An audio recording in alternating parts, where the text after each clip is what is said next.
Ya está listo Manuel Anaya. Si quieres, vamos, Alejandro, con la entrevista. Esto es El Rollo de. En Así las Cosas Jalisco AM. Este es El Rollo de.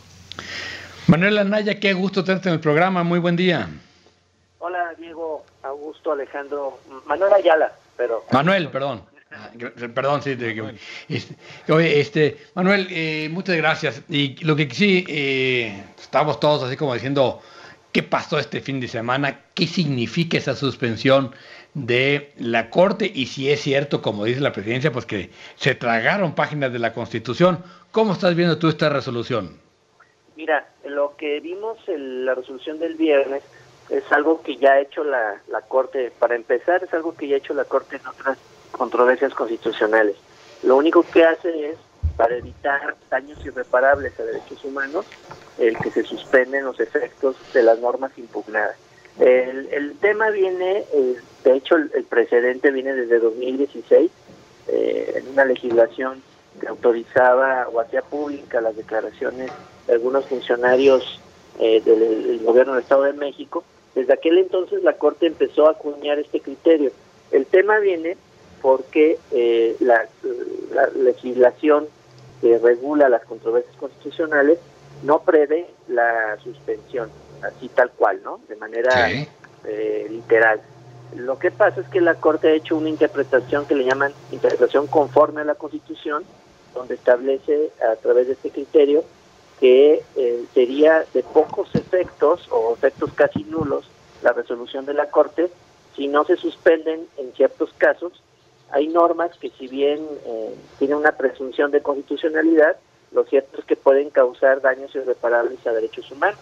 Sí. Y en esos casos es por lo que se concede la suspensión. Entonces, aquí lo que está diciendo la Corte es, no se aplique nada de la ley hasta que no se revise del fondo el caso en la Corte. ¿Y qué pasa si comienza el proceso electoral en el Inter? Es decir, si la Corte no revisa la ley antes de que comience el proceso electoral. Exacto, esa es una muy buena pregunta.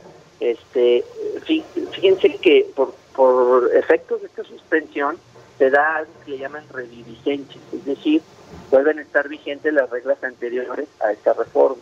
Entonces, todo indica que si la Corte no resuelve para cuando se inicien los procesos electorales, se tendrán que aplicar las reglas anteriores, ¿no?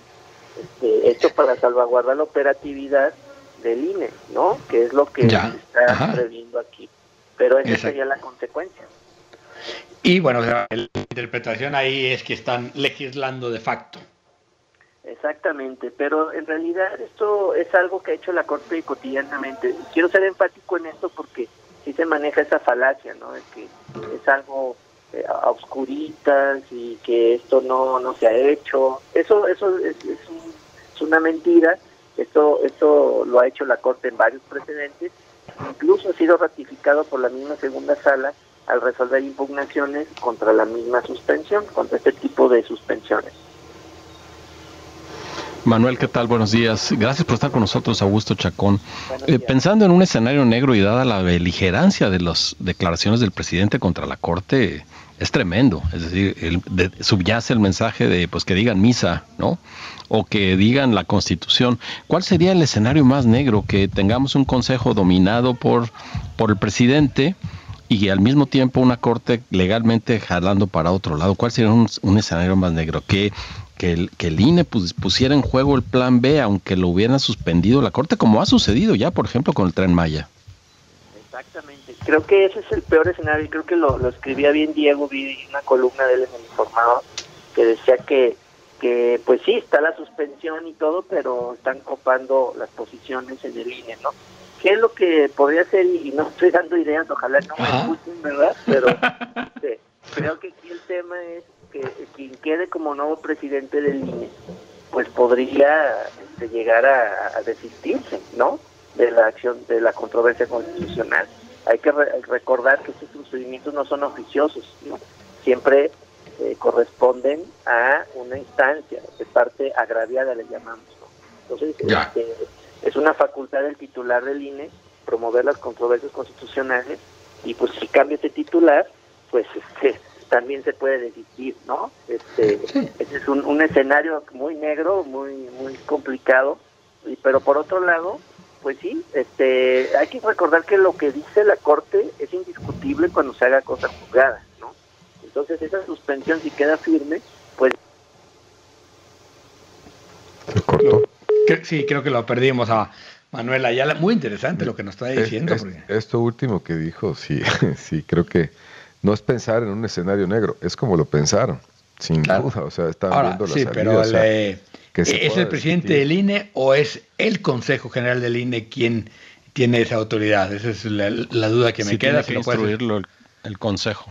Exacto. Lo tiene que instruir el Consejo y lo tiene que operar. Ahora, el secretario general sigue siendo ahorita Jacobo, pero Jacobo se va a ir, no va a aguantar, Jacobo no lo van a dejar.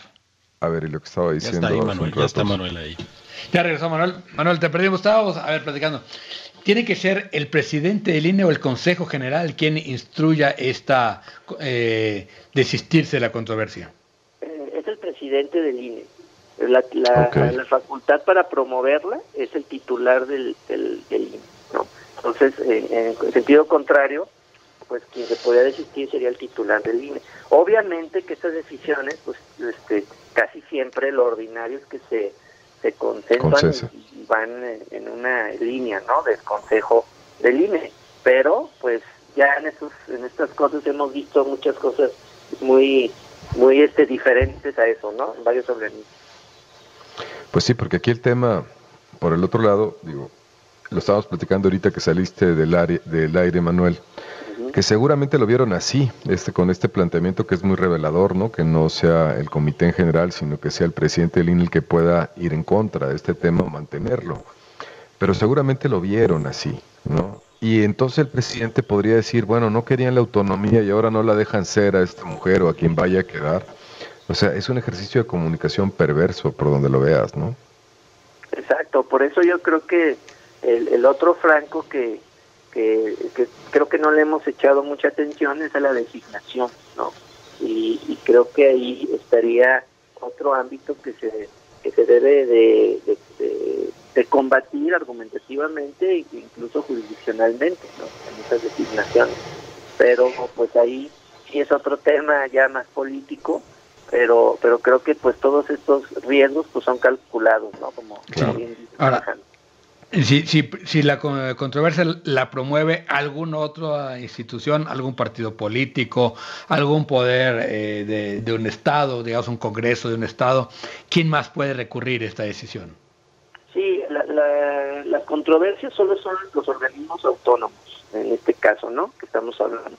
Pero también puede haber juicios de amparo, que son otras vías, y sobre todo eso, juicios de amparo, que es lo que más debería. Aquí el tema es que como es materia electoral, el juicio de amparo no procede por materia electoral.